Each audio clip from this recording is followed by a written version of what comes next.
Hola, ¿qué tal? ¿Cómo están? Pues bienvenidos a este cuarto capítulo de nuestra segunda temporada. Pues como anunciamos, ¿cómo estás, Carlos? Como anunciamos la vez Hola. pasada, seguimos con el doctor Gerardo Ábalos Tenorio, profesor investigador del Departamento de Relaciones Sociales de la UAM Xochimilco. Y pues aquí, la semana pasada dejamos pendiente la respuesta a una pregunta dentro de esta conversación, Carlos. ¿Qué pregunta le hacías al doctor Ábalos?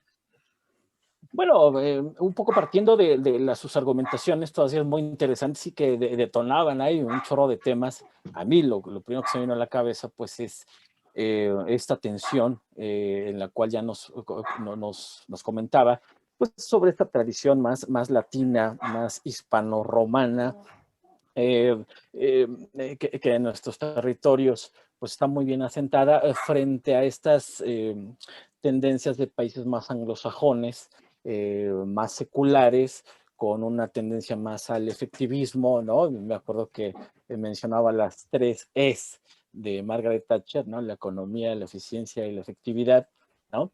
Y que, bueno, también se mencionó por ahí que en el 2018 se tuvo o se tiene, no sé hasta qué punto, se tuvo una posibilidad de hacer virar, de repensar esta transformación estatal, ¿no?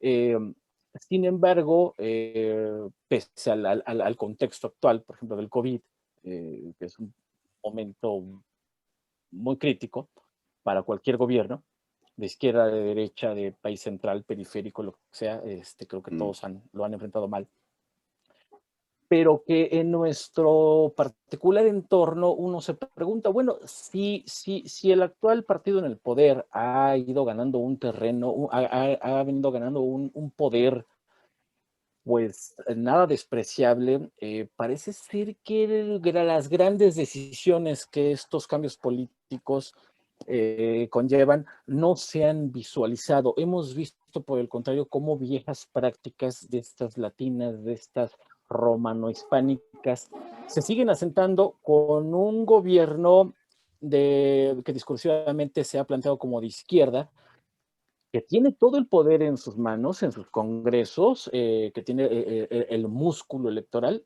y que desde mi punto de vista no ha querido hacer ese viraje.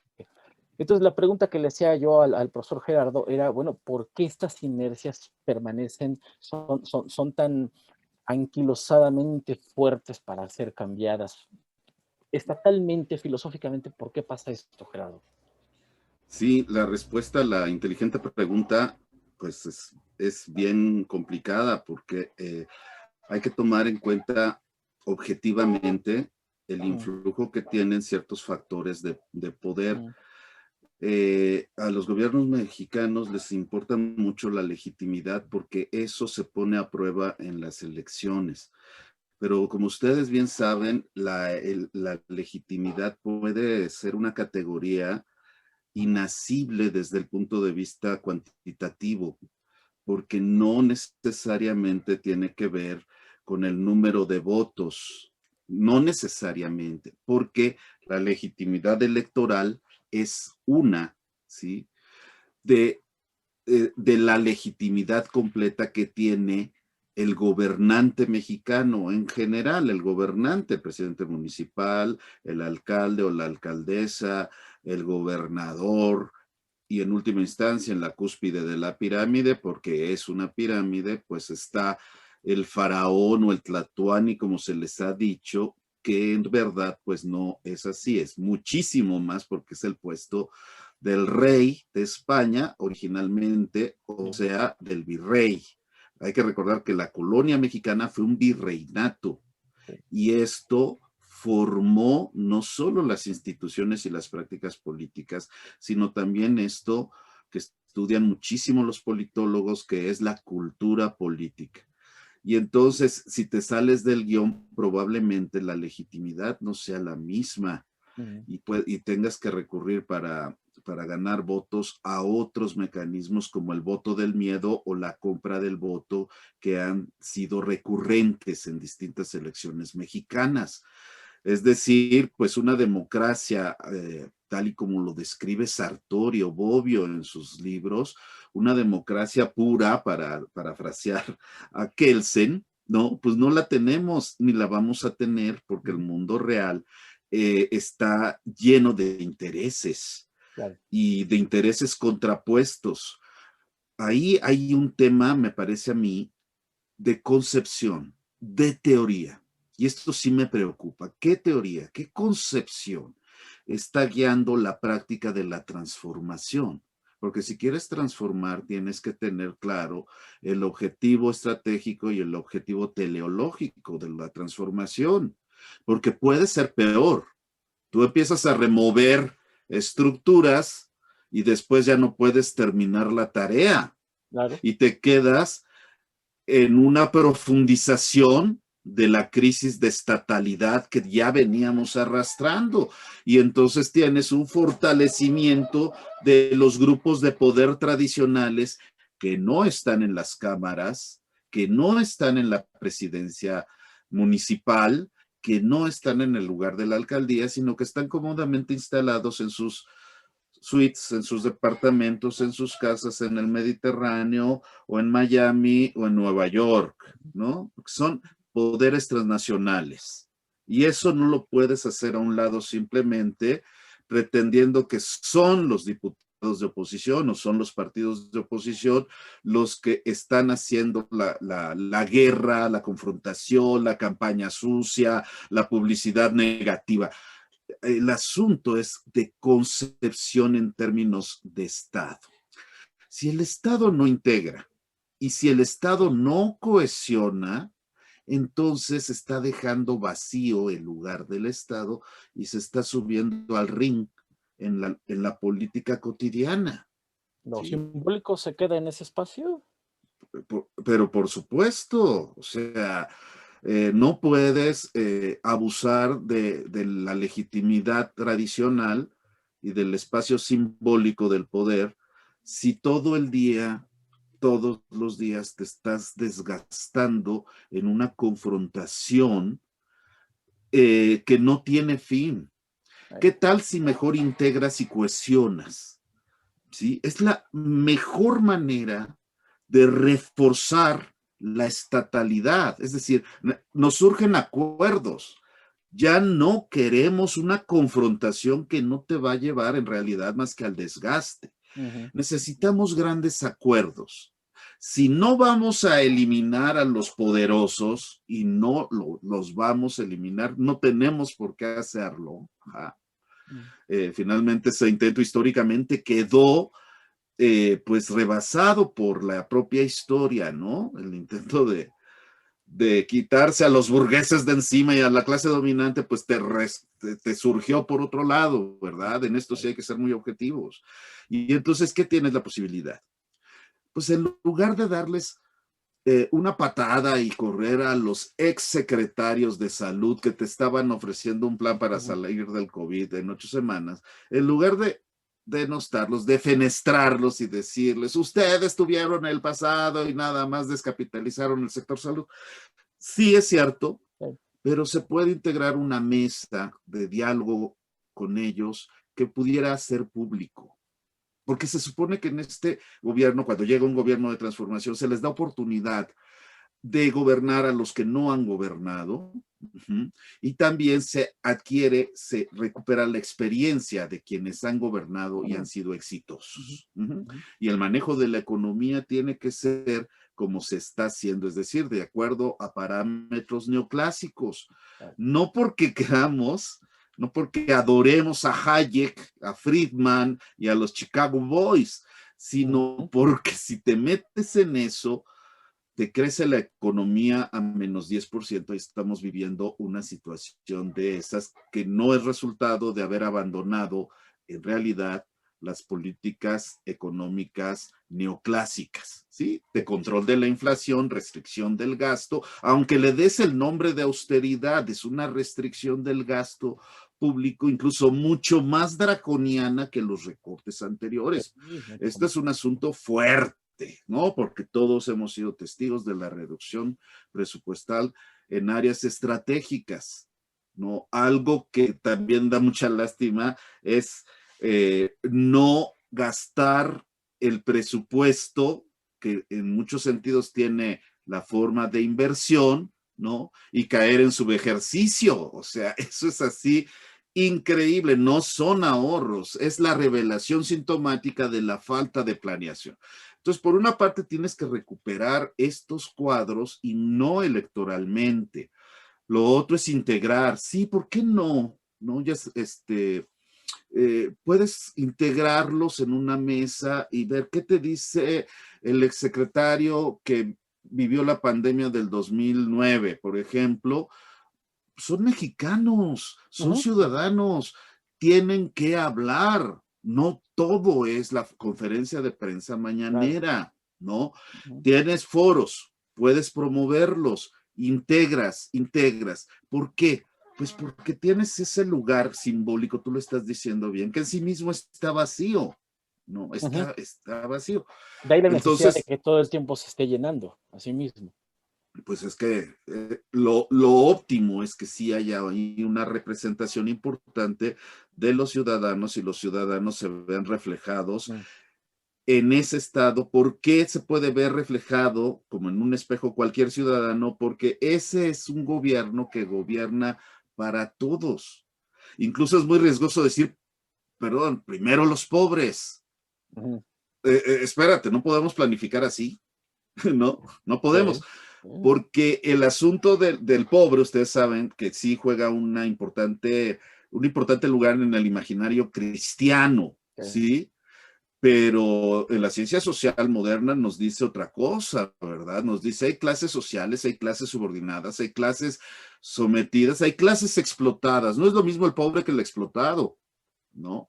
Hoy el estudiante clama por ser explotado, ¿sí? Explótame, por favor, porque esa es la condición de posibilidad de valorar mi fuerza de trabajo, ¿no? ¿Y por qué están estudiando? Porque les gusta mucho el saber, sí, pero no estratégicamente, no primordialmente por eso.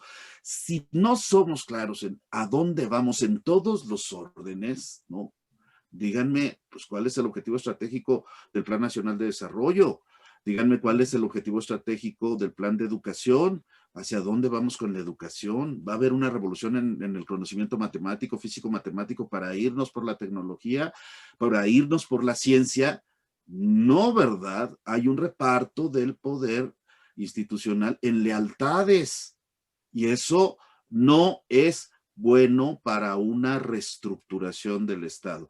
Pero se entiende que si se premia la lealtad, se está premiando justamente la idea del siervo, del bien del otro, del bien al pobre. Está cuidado, pues, porque esto sí puede ser, quizá pueda rendir muchos votos, pero ya en términos de acción estratégica del Estado, me parece muy limitado. Sí. Yo Y justo, mira, Ángel, perdón, Ángel, es que justamente la pregunta es cómo esta secuencia de cuestiones que nos maneja Gerardo está repercutiendo en la política pública, ¿no? Porque a mí en una ocasión, perdón, el anecdotario personal, pero en algún momento me preguntaban, bueno, vamos a suponer que el modelo neoclásico está en crisis, el modelo de economía de mercado está en crisis. ¿Qué tienen que decir las políticas públicas, no? Yo abiertamente dije, bueno, a ver, las políticas públicas son una herramienta, no son la maquinaria, ¿no? Entonces, si la maquinaria de la economía neoclásica pues está, no sé, echando humo, funcionando muy bien, las políticas públicas van a responder a esto, porque aquí hay que ser sensatos, ¿no? Creo que también allá afuera, en la administración pública, en el debate público, social, allá afuera, creo que se delega demasiado a que, bueno, hay una etapa de cambio y una etapa de transición, bla, bla, bla, que vengan y que las políticas públicas ordenen las cosas, ¿no? Y dices, espérame, o sea, pónmela más fácil, ¿no? O sea, también las políticas públicas creo no son para eso. Perdón, Ángeles, ya te gané la palabra, pero quería comentar esto. no, pues adelante, está muy bien. Yo lo que me surge la duda en esto que nos acaba de decir Gerardo y que lo trato de vincular un poco para aprovechar el tiempo con el tema de la ética y la política es en la primera cápsula, la semana pasada Gerardo nos decía, el Estado puede tener una concepción de un bienestar general, de qué es lo que se persigue, ¿no? La pregunta que yo le quisiera hacer en torno a todos estos comentarios que nos acaba de verter Gerardo es, eh, ¿realmente tenemos un tipo de ética? Porque pues es para cuestionarlo en este momento cuando dice Gerardo, no solamente también se debe de gobernar para los pobres, porque si no algo está faltando, ¿no? Está segmentando en lugar de unir, y entonces ya no solo es el Estado, sino también la nación, ¿no? Tener intereses comunes que no sabemos si realmente se pueden alcanzar cuando estamos en este proceso permanente de polarizar, de separar, de confrontar. Entonces, la pregunta sería, Gerardo, ¿qué tipo de ética podríamos esperar o deberíamos de haber esperado en un intento de restauración del orden estatal en México para responder ante estos entornos y más cuando te llega una contingencia como el de la pandemia? ¿Qué tipo de ética? ¿Prevalece un tipo de ética o meramente es pragmatismo? ¿A qué nos enfrentamos, Gerardo? Sí, bueno, igual aquí una serie de malos entendidos cuando se habla de ética, cuando se dice el nombre de ética, y es que tú en nombre de la ética puedes hacer unas tiras donde quemar a la gente y montar verdaderos procesos inquisitoriales. La ética es muy importante y es también muy peligrosa. Se requiere, obviamente, saber qué es la ética y qué es la moral, así como Estado y gobierno son Son dos distintas. cosas distintas que sin embargo forman parte del mismo proceso. La ética y la moral no son lo mismo y sin embargo forman parte del mismo proceso. De toda la variedad de éticas que son posibles, ¿no? Hay una que es necesaria, que es el punto de partida para una reconstrucción moral de la sociedad. ¿No? Me soné como Miguel de la Madrid Hurtado en la campaña, perdón, pero pues así se me vino Está el bien. Lapsus, inconsciente. lapsus. No, la reconstrucción moral, porque la renovación moral de la sociedad era uno de las consignas de campaña, pero pues lo que se requería moralizar ahí pues era el gobierno, ¿no? No tanto la La sociedad sociedad. civil, digamos. La sociedad Eh, eh, respondió con su moral cuando se requirió en el 85, ¿no? En parte y en parte, pues como sociólogo, tienes que ser muy crítico de la bondad, de la mera bondad de la solidaridad, ¿no? Siempre como buen chijequiano que sé que eres, tienes que ver justamente el suplemento obsceno de las acciones buenas, ¿no? Y entonces ahí descubrimos el otro México que hoy en pandemia, pues lo tenemos haciendo unas barbaridades verdaderamente. Arrebatos. No me refiero a usar o no el cubrebocas, me refiero a la manera en que el miedo hace actuar a la gente frente a la posibilidad de la muerte, a las cosas que hemos visto, tanto en lo bueno, estamos hablando de moral, y de lo malo en cuanto a nuestro trato de los seres humanos, o sea, con los seres humanos. Si dejamos al abuelito en la calle abandonado porque tiene COVID y que vaya la ambulancia por él si quieren y si no que lo dejen morir, pues estoy hablando de niveles muy bajos de la humanidad, y ahí tiene que ver la ética para que explique de dónde salen esas actitudes contrarias al ser humano en su humanidad. Uh-huh. Esta cuestión de la ética, decía, hay una que es necesaria y es la que parte del etos tal y como se presenta. Porque aquí el asunto es que yo no puedo reformar la moralidad de un pueblo que está formado en una moralidad distinta, diferente, que viene de una tradición distinta con sus valores. Por ejemplo, yo no puedo inventar de la noche a la mañana con seminarios, pues, del INE, el espíritu democrático. Por más que les dé a leer a los clásicos de la democracia. Eso yo no puedo inventar un ciudadano democrático, ajá, necesario para un régimen democrático, con cursos de ética ciudadana, de participación ciudadana, ni nada de eso. No puedo, ¿no? Sobre todo cuando veo que en el fondo el funcionario a cargo de ese instituto puede estar teniendo una moral racista, clasista y elitista, ¿no? Que es muy representativa de cierto grupo social urbano. Yo primero necesito al sociólogo, sobre todo y al antropólogo, porque me describen ese etos o esos ete que proliferaron en el país y que hacen que la ciudadanía sea muy diferente en el Bajío, en el norte, en el sur, en el oriente. O sea, tenemos personalidades folclóricas como este senador de Movimiento Ciudadano, creo que es, ¿no? Sí. El que se está candidateando para ser gobernador de Nuevo León. ¿No? Pues este folclore, ¿no? Ahorita nos puede parecer así, pero pues eso fue también el voto por Fox y era una personalidad folclórica representativa del Bajío mexicano. Y el Bajío mexicano tiene una importancia muy, muy grande en la cultura política mexicana, pero no es la única. Entonces, la ética primero tiene que describir, ética, estoy hablando de la parte de la filosofía que examina racionalmente las distintas morales. ¿Tenemos una única ética? No, tenemos muchas. Usted escoja, diría Groucho Marx, ¿no? Yo soy un hombre de principios y si no le gustan a ustedes, pues tengo otros, ¿verdad? Y así es con la ética. La más funcional es la ética pragmática de carácter utilitario. Es realmente muy, te cuida el asunto de la eficiencia, la economía, la eficacia y la funcionalidad de las decisiones del Estado para no meterse en cuestiones teológicas. Y es que el Estado en general, pues no tiene por qué garantizar el acceso al cielo ni a la trascendencia, simplemente tiene que garantizar la vida, primero, ¿no?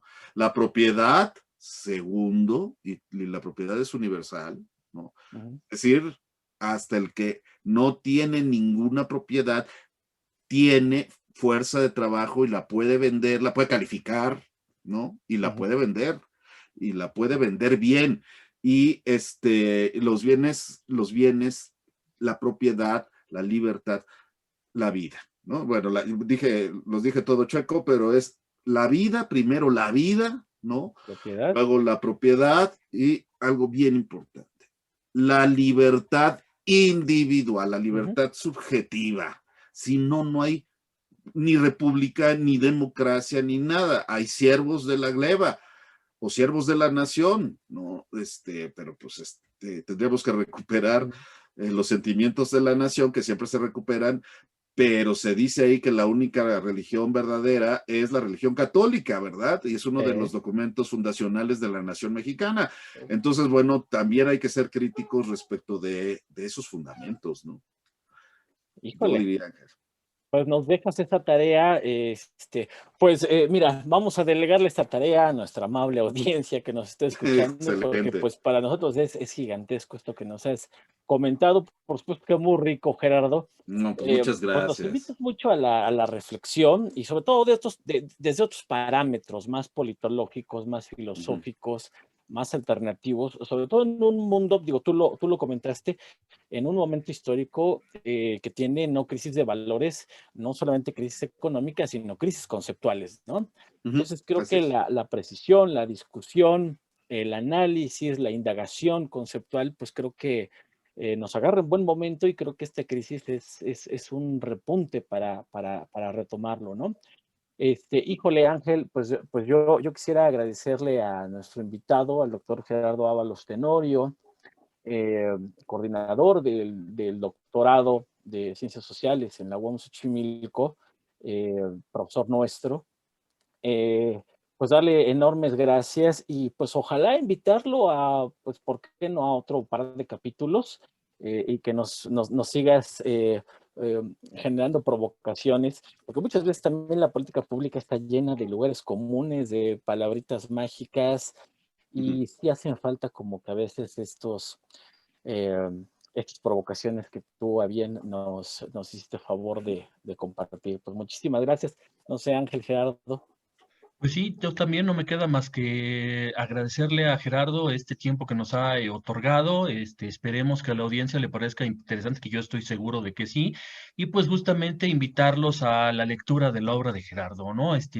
Su obra también ya está disponible en repositorios de la UAM. En academia.edu también pueden encontrarlos y entonces ahí encontrarán algunas de sus obras, otras pues habrá necesidad de, pues, aunque estemos en unos tiempos de crisis, pues de adquirirlas y ayudar a divulgar el conocimiento, ¿no? Entonces no me queda más que repetir, El Monarca y el Ciudadano lo pueden, está disponible en internet, la nueva edición, también por ahí encontrarán la antigua edición, no le quiero llamar vieja porque creo que lo que se plantea ahí sigue vigente. Ética y política para tiempos violentos, Hegel actual, la paciencia de lo negativo, la estatalidad en transformación. Y la última pregunta, Gerardo, si nos puedes dar alguna primicia, quizás no el nombre, pero como Exacto, para sí. cuándo sale algún otro libro, de qué, O cuál va a empieza ser el tema. escribiendo, ¿no? Está trabajando el profe Gerardo. Estoy escribiendo, bueno, primero, gracias a ustedes por la invitación, realmente son muy generosos con todo esto, No, me ¿cómo dieron crees? un espacio y esto lo agradezco infinitamente. Y lo segundo, la respuesta, sí, estoy trabajando la temática del patos posmoderno como sistema de legitimidad de la agudización de las relaciones de dominación en el presente. O sea, la locura El que nos patos deviene, postmoderno. ¿no? Sí, sí, Híjole. es que ya Giger ya se nos fue por otros caminos, ¿no? Ya está lo veo como presionado por la fama y entonces hay que regresar a esta presencia crítica que requerimos porque pues resulta que las ideologías, sustitutos de las religiones, están haciendo de las suyas con los principios de la modernidad y nos están retrotrayendo a épocas inquisitoriales y a dogmatismos inaceptables en esta época. Entonces, por eso examino el patos posmoderno y en varias dimensiones, ¿no? Entre ellas, obviamente, en el Estado, en la cultura política, en la supuesta defensa de la democracia y los derechos humanos. Ahí veo lamentables signos de autoritarismo, de dogmatismo, de una especie de aspiraciones hipermoralizantes a estados teocráticos. Entonces, por ahí va el asunto. Voy más o menos a 3/4 partes de la redacción, porque la investigación ya está hecha, pero la presentación es lo que ahorita me ocupa, es decir, la manera en que estoy acomodando las distintas trincheras en las que me he confrontado. Y hay unos que permanecerán censurados, esos capítulos Híjole. permanecerán Los libros censurados. negros de Gerardo, ¿no? Sí, ya cuando me muera, que ojalá no sea mucho. pronto, pero pues perdón, este COVID está muy complicado. Pero pues ahí les dejaré indicaciones para que rescaten mis cuadernos, ¿no? Algunas Mis claves, cuadernitos, manuscritos, miren, aquí están, para que no. Está bien, pues no imagínate vean. la valía que va a No, tener 20 años. porque ahí digo nombres y todo, entonces pues, esos van a permanecer censurados. Estupendo, ¿no? Pues No, pues es una invitación a seguir reflexionando tu obra. Es justo eso, Ok, Carlos. muchas Pues gracias. yo creo que ya tenemos la invitación para Gerardo para que en otro momento, de que disponga tiempo, pues hablemos, entremos sobre ese tema y si ya está el libro disponible, pues que lo discutamos ya entre los tres, ¿no? ¿Cómo ves? Excelente. Pues bien, Carlos, no me queda ahora sí más que volver a agradecer a Gerardo y despedirnos y esperar que pues sigamos teniendo la presencia de nuestros seguidores en la versión podcast, en la versión YouTube para los siguientes capítulos. Gerardo, hasta luego, Carlos, nos vemos. Hasta luego, muchas gracias. Nos vemos, buena noche. Bye. Bye.